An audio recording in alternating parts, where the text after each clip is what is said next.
তাইলে এই যে রাজনীতি করার স্বাধীনতা, এটা কেবলমাত্র এই সরকারের আমলে আমরা পেয়েছি। সেটা বললাম, আমি ধান্দাবাজি করতে আসি নেই। ওরা অবশ্যই ভালো উদ্দেশ্যে নিয়ে আসছে। আমি ওদেরকে আরো অভিনন্দন জানাই যে এই সরকারের আমলে আমরা প্রথম দেখেছি এতগুলা রাজনৈতিক দল হচ্ছে, তাই না?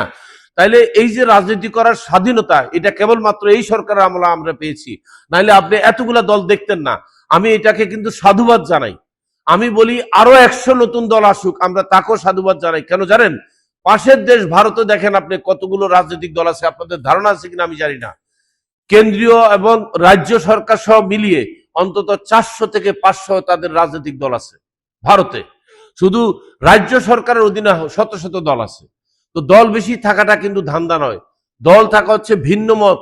যত বেশি মত তৈরি হবে, গণতন্ত্রের চর্চা আরো তত বেশি সুসংগত হবে, সুগঠিত হবে, গণতন্ত্রের প্র্যাকটিস আরো বেশি হবে।